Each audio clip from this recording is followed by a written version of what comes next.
Secretário, a minha pergunta para o senhor vai em relação à DPF. Eu queria uma visão, se o senhor pudesse passar para a gente uma visão técnica, do que isso prejudicou o Estado, do retrocesso que nós tivemos durante esse período e qual foi a abertura que o STF concedeu, porque a DPF acho que ainda continua em vigor, só que com uma complexidade menor para a realização de operações policiais. Então, na visão técnica do senhor, porque eu tenho uma visão do outro lado da janela, né? Do lado de quem executa, da ponta da faca ali.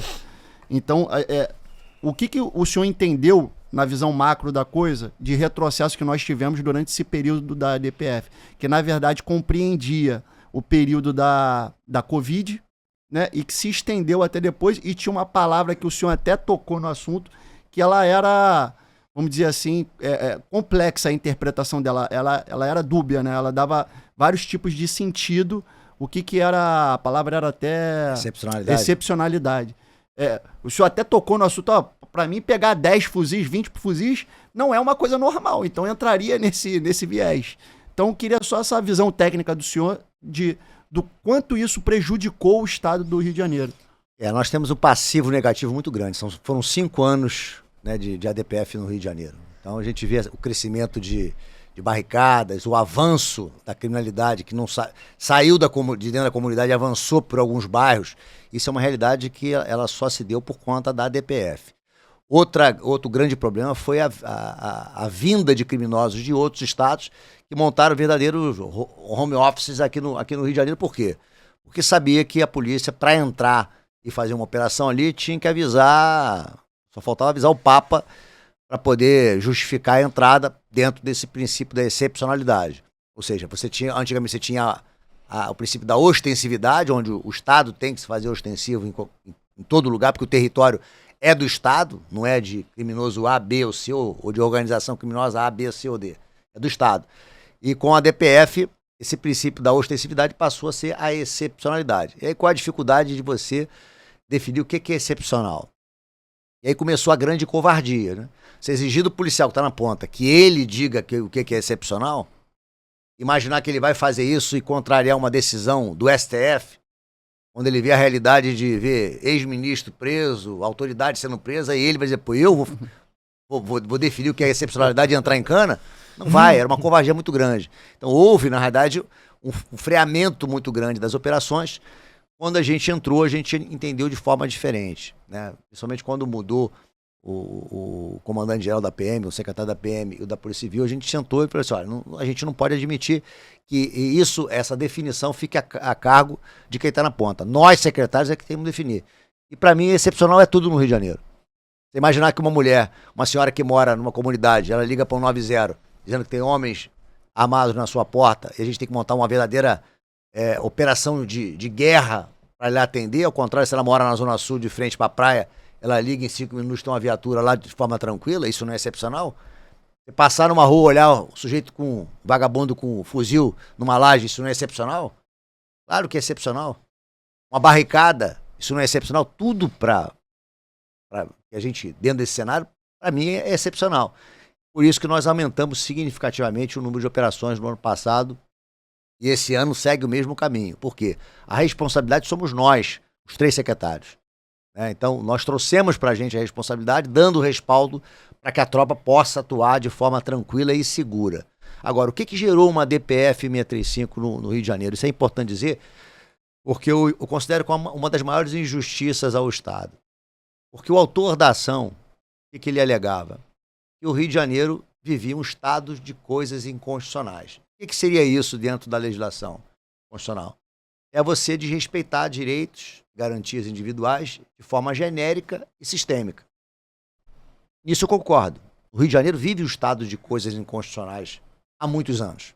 Ou seja, que os direitos dos cidadãos, as pessoas de bem do Rio de Janeiro, são desrespeitados de forma genérica e sistêmica há anos. O que eu não concordava é que o autor da ação dizia que quem fazia isso eram as forças policiais. Dizia, quem faz isso são os criminosos. São as organizações criminosas que fazem isso. Você coloca uma barricada, você está cerceando o direito de ir e vir daquele cidadão. Quando você estabelece um tribunal do tráfico, onde você prende julga e executa, mesmo que seja um rival, isso não é excepcional? Isso não é uma violação de direito? Ou seja, quem pratica isso? E mais, muito se fala da violência policial, que o policial, as pessoas têm medo. Mas já viu como é que é diferente quando alguém da população resolve denunciar um policial? Aparece, bota a cara e diz. Quando é o vagabundo, tem que botar aquela vozinha de Pato Donald e cobrir a cara. O cidadão tem medo de quem? Da polícia ou do vagabundo? Essa é a realidade. Só que dos ministros do STF, só 2 ali conhecem a realidade do Rio de Janeiro. Né? Um, obviamente, porque é carioca, os 2, né? 2 são Fux, carioca, o Barroso também é carioca. E, obviamente, o Alexandre Moraes foi ministro da Justiça, secretário de Segurança Pública de São Paulo. Sabe um pouco do que é você gerir uma segurança pública no Estado. Então, isso ajudou bastante. A gente conseguiu mostrar que realmente a infringência a esses direitos não era praticado de forma alguma pelas forças policiais, mas sim pelos criminosos.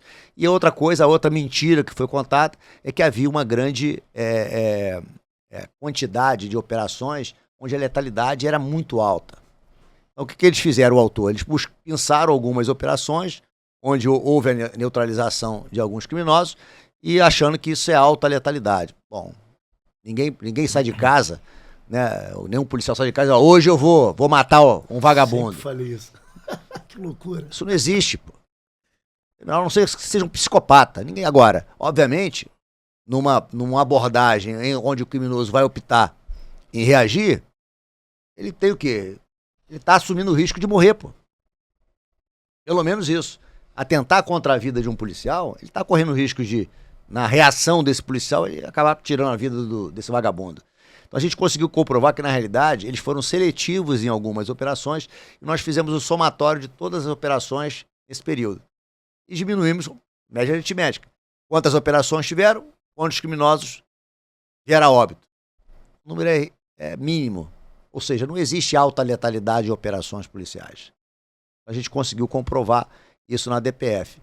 E, obviamente, a gente vê uma realidade da DPF que saiu de uma restrição para uma determinação de ocupação de território. Ou seja, antes você era restrito de entrar no território, hoje você tem uma decisão que determina que o Estado seja presente e retome esses territórios. E, obviamente, o Estado que a gente fala todos os entes da federação, né? Município, Estado e União.